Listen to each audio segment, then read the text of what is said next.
Hello technician ভাইরা, আসসালামু আলাইকুম। আশা করি টেকনিশিয়ান ভাইরা ভালো আছেন। আপনাদের তো আল্লাহর রহমতে আমি ভালো আছি। তো টেকনিশিয়ান ভাইরা, অনেক কিছুদিন পর আপনাদের মাঝে নতুন একটি ভিডিও নিয়ে আসছি। আমার হাতে এই মুহূর্তে একটি সেট আছে, রিয়েলমি কোম্পানির টাচ ফোন। ফোনটির মডেল হচ্ছে রিয়েলমি C11 2021-এর। তো এই সেটে প্রবলেম হচ্ছে স্পিকারে সাউন্ড হয় না, এটাই হচ্ছে মূলত সমস্যা। স্পিকারে সাউন্ড হয় না।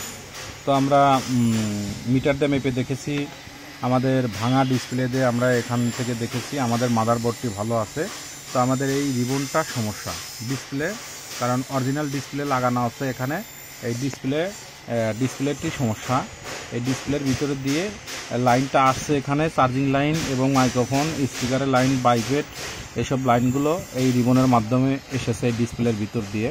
তো আমাদের এই ডিসপ্লে রিবনটির ভিতরে সমস্যা, আসলে আমাদের এখানে স্পিকারের লাইনটা পাচ্ছে না।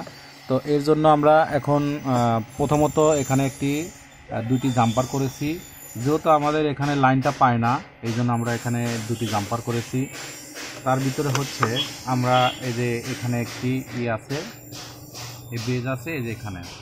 তো এইখানে হচ্ছে প্রথম পিনটা বাদ। তো 2 number 3 number pin, 2 number 3 number pin jumper করবেন। আর হচ্ছে হলো 4 নাম্বার 5 নাম্বার পিন, এই দুটি জাম্পার করবেন। প্রথমত 1 নাম্বার পিন বাদ দিবেন, কারণ 1 নাম্বার পিনে ওটা স্পিকারের লাইন না, ওটা অন্য লাইন। তো আপনারা প্রথমত 1 নাম্বার পিন বাদ দিয়ে 2, 3 এই দুটি একটি জয়েন করবেন, জাম্পার করবেন। আর হচ্ছে হলো 4, 5 এই দুটি পিন এক জায়গায় করবেন। 4 নাম্বার পিন আর 5 নাম্বার পিন হচ্ছে এক জায়গায় জাম্পার করবেন। আর হচ্ছে 2 নাম্বার আর 3 নাম্বার এক জায়গায় জাম্পার করে দুটি লাইন আপনারা বের করবেন। তো বের করার পরে আপনারা যেভাবে এখানে লাইনটা দিয়ে দিবেন, আশা করি আপনাদের ডিসপ্লে চেঞ্জ করতে হবে না। আশা করি আপনাদের মাইকের সাউন্ডটা চলে আসবে।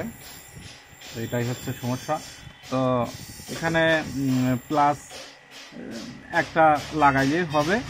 তো চাইলে আপনারা চেক করে লাগাইতে পারেন, এবং আপনারা এই ভাঙা ডিসপ্লে দিয়ে চেক করে দেখবেন যে আসলে এটার প্লাস লাইন কোনটা, মাইনাস লাইন কোনটা, এটা আপনারা দেখে শুনে কাজ করতে পারবেন। তো আমি ভাঙা ডিসপ্লে দিয়ে চেক করে আমি দেখলাম যে আমাদের অডিও আইসিতে সমস্যা নাই, আমাদের বোর্ডেও প্রবলেম নাই, আমাদের প্রবলেম হচ্ছে এই রিবনের ভিতরে প্রবলেম। তো ভাঙা জিনিসও কত সময় কাজে লাগে, আপনারা এইভাবে কাজগুলো করবেন। তো এখন আপনাদেরকে আমি চেক করে দেখাবো। আসলে অনেক টেকনিশিয়ান ভাই বলেছে যে আসলে এটা অডিও আইসি সমস্যা, অনেক জায়গায় সমস্যার কথা বলেছে। তো আমি কাস্টমার ভাই বলছে যে ভাই এটা অডিও আইসি সমস্যা। তো আমি করলাম যে আমি চেক করে দেখি যে আসলে মূলত সমস্যা কোথায়। তো এইভাবে আপনারা সমস্যা সমাধান করবেন এবং ফাইন্ড আউট করবেন। এইভাবে কাজ না করলে আপনারা কাজ করতে পারবেন না। কারণ তো এখন আমি সেটটি চালু করব। তো আপনারা ঝালাই জাম্পার করতে পারেন, কীভাবে লাইন টানবেন এগুলো তো বুঝতে পারেন, কাজ করতে পারেন। এই জন্য অত ভিডিও দেখালাম না, আমি শর্টকাট আপনাদেরকে দেখালাম। তা আসলে এটা লাইনটা আউট হয়েছে। চাইলে আপনারা ডিসপ্লে চেঞ্জ করে দিয়ে কাজ করতে পারেন, আবার চাইলে আপনারা দুটি লাইনের জাম্পানের মাধ্যমে আপনারা কাজগুলো করতে পারেন। তো আসলে আমি এখন সেটটি চালু করব, চালু করে দেখব যে আসলে আমাদের মাইকে সাউন্ডটা আসে কিনা। তো এর জন্য তো আলহামদুলিল্লাহ আমাদের মাইকের সাউন্ডটা চলে এসেছে।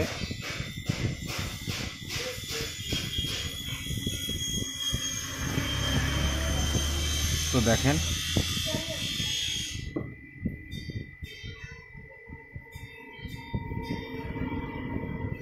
এই যে আমাদের মাইকের সাউন্ডটা।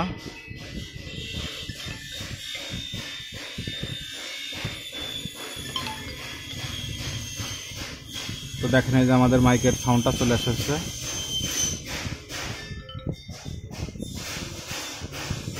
তো আশা করি আপনারা এইভাবে কাজগুলো করবেন।